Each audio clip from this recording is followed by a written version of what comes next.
Salut tout le monde, très urgent. Mes chers amis, tension à l'ONU entre la Russie et l'Algérie après que l'ambassadeur russe a accusé Iman Khalif d'être un homme. L'ambassadeur algérien a répondu à son homologue russe en prenant la défense de la boxeuse algérienne. La voilà ici, Iman Khalif. Voilà.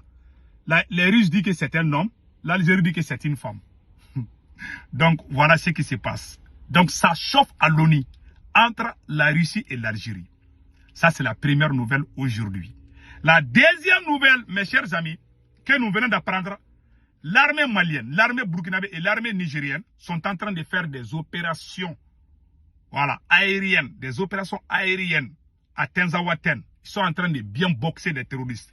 La troisième nouvelle, mes chers amis, la visite à Kourouba, le président Assimi Goïta vient de recevoir une délégation de l'AES du Burkina Faso et du Niger pour présenter leurs condoléances sur l'attaque terroriste à Tenzawaten. Bravo au peuple de l'AES. Mes chers amis, allons-y rapidement à l'ONU. Ça chauffe entre l'Algérie et la Russie. Je vais vous montrer qu'est-ce qui se passe.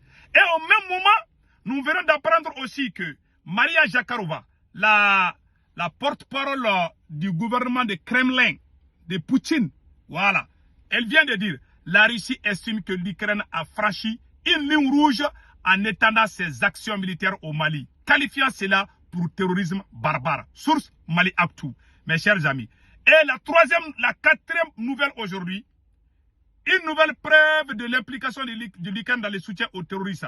Des photos obtenues par Afrique Média d'une source militaire montrent un drone sur le site de l'attaque menée par les djihadistes des Touaregs contre les troupes maliennes. Voilà des photos des drones qu'on a montrées. Voilà. Après, on va donner plus de détails. Voilà ces drones-là. Voilà. Après, on va donner les détails. Maintenant, allons-y rapidement aux Nations Unies. Qu'est-ce qui s'est passé? Voilà la vidéo. Voilà. Écoutons. Lors de Jeux Olympiques qu'ils ont de facto monopolisés aux dépens du mouvement olympique international à Paris, les femmes boxeuses font l'objet de violences publiques de la part d'athlètes qui ont précédemment échoué au test hormonal de la Fédération internationale de boxe et qui, selon cette fédération, et selon d'ailleurs le bon sens, sont des hommes.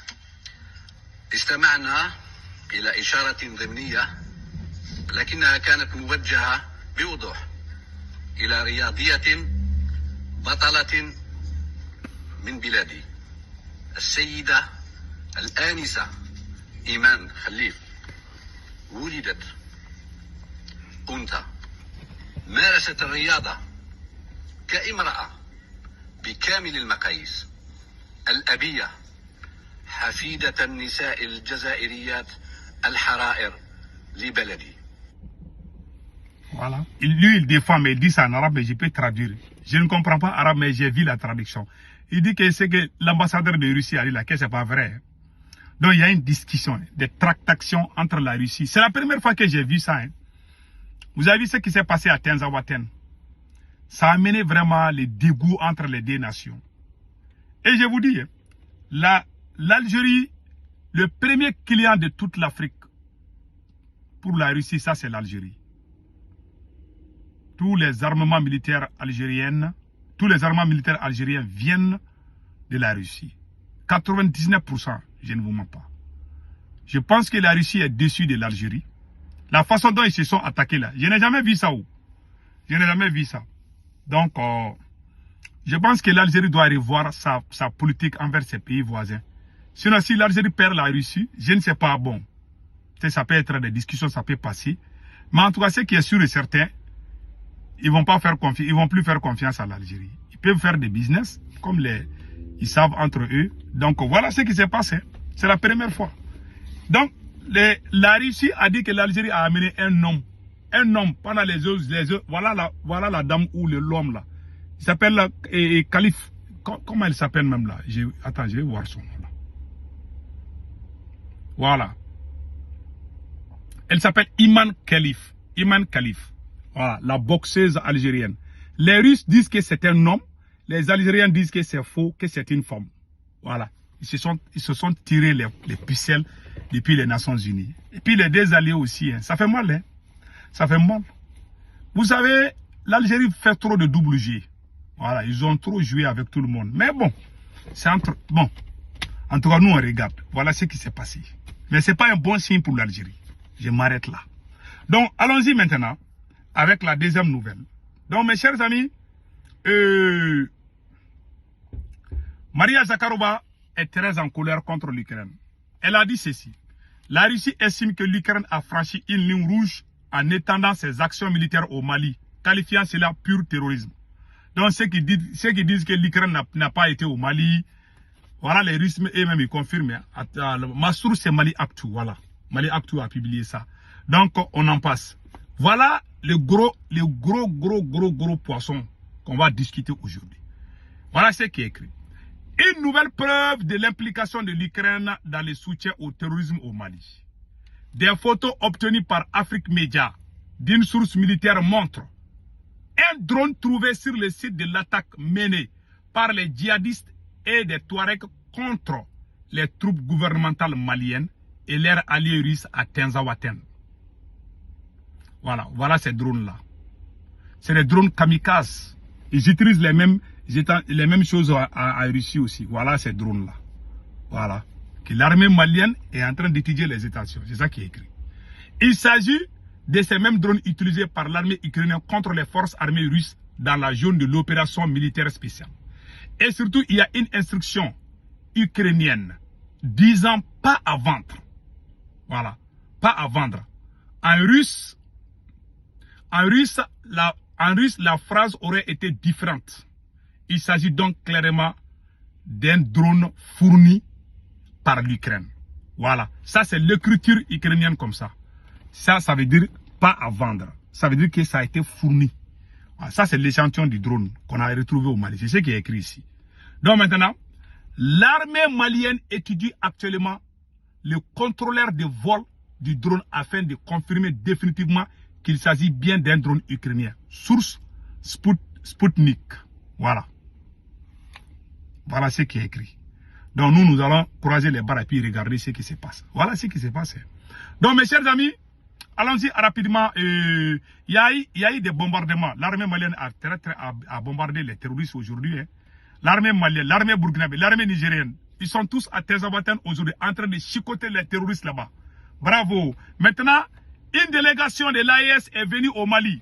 Nous saluons le Burkina Faso et le Niger. Regardons ça. Voilà. Le président Assimi Goïta vient de recevoir une délégation de l'AES, Burkina Faso et le Niger pour présenter leurs condoléances sur l'attaque barbare terroriste à Tinzaouaten. Écoutons cela.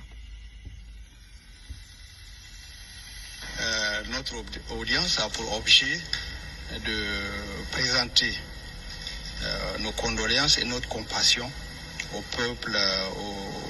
peuple malien, aux autorités maliennes, suite à l'agression barbare, l'agression terroriste contre les FAMA à Tinzaouaten. Nous avons été spécialement dépêchés par le président de la République du Niger, son Excellence le général de brigade Abdourahmane Tiani, et le président du Burkina Faso, son Excellence le président Ibrahim Traoré. L'objectif, c'est d'affirmer une fois de plus notre soutien au peuple frère du Mali, mais surtout d'affirmer une fois de plus notre solidarité, notre engagement et notre résolution à combattre le terrorisme sous toutes ses formes. C'est l'occasion, une fois de plus, bien sûr, d'afficher notre solidarité et plus que la solidarité, notre unité.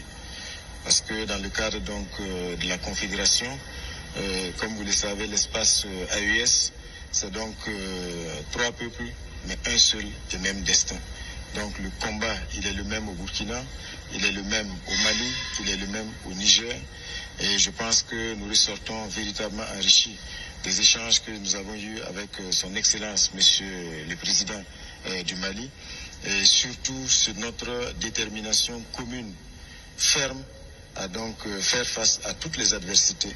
Bien sûr, face aux barbares, aux terroristes qui endeuillent nos peuples, mais également face à leurs parrains et tous ceux aujourd'hui qui sont donc tapis dans l'ombre, qui tirent les ficelles, et surtout donc pour pouvoir faire avancer leurs intérêts dans nos États. Donc cette solidarité-là et cette unité se réaffirment, se consolident. Et donc je pense que c'est vraiment quelque chose de très normal dans le cadre donc, de la Confédération des États du Sahel. Bravo, bravo, bravo, bravo. Vraiment, passez excellent week-end mes chers amis. Ciao, ciao.